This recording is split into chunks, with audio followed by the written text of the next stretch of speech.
A quote I'll leave you with, and I can't, this isn't mine, but I've heard it before, but I always thought it was a good one. So companies are successful, not necessarily because of what they do, but because of what they choose not to do. So make sure you choose wisely. So bring Joe back on here and we can jump into the Q&A. Yeah. Let's see if anybody has a question, feel free to post it.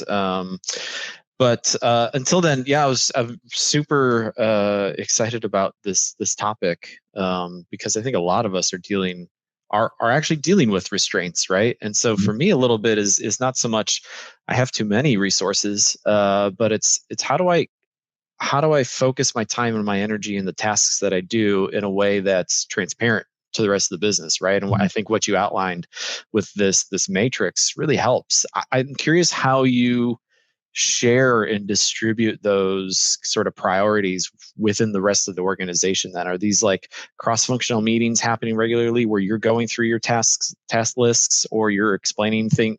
Like how do you approach that? Make sure that everybody else understands how RevOps needs to operate. Yeah, kind of two steps there. So one is we use a project management tool called Reich internally within the RevOps team. So we can keep track of our tasks and projects and everything in there. So that's a kind of a great first step internally. And then the next step is we have a company-wide wiki. So our team has our own little section and page there. And we publish a dashboard, in real time kind of thing where people can just go and see what is that list of projects. And we divide it up by here's the active projects that we're working on. Here's the projects that are in queue. And we actually have a third section that we don't publish, but it's kind of the ideas, which are the ones that are, haven't really made it up to actually being roadmap or scheduled. But that's always available so anybody can go and see it. And if there's ever a dispute of, why someone's request isn't as important as they think it is, then we can say, here's the list and let's kind of chat about why it should fit where we think it should, or move it up if that's the case, whatever it might be. For sure. And is there a sweet spot for you guys in terms of that distribution of those like urgent tasks and those kind of bigger priority projects?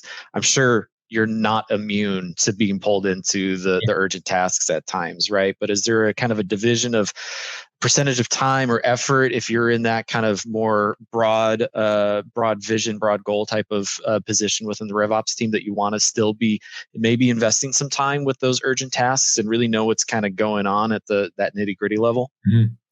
I'd say it would change based on the life cycle or where the company is in their life cycle. So really early stage company, I feel like a lot of those improvement projects that you do end up getting thrown in the garbage because things are changing so quickly and you really don't know your business yet.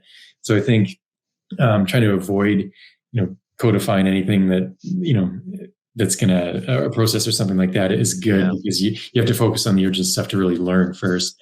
As you start getting into a scaling point, then you want to probably overinvest in the scale side. So obviously you have to keep the lights on doing the urgent things, but maybe a 50-50 or even higher ratio towards the scalability and improvement projects is good. And then, once you have a really repeatable engine, then it kind of turns into more maintenance. You might be $1 billion company at that point. And I don't think anyone ever feels like they reached that point, but then it becomes more processing.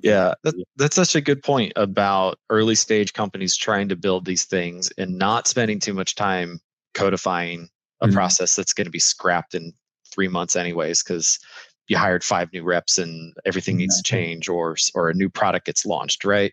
Yeah. So I think that's a really good takeaway. Well, it looks like we're getting close to time, Joe. Appreciate you sharing this information. Great presentation.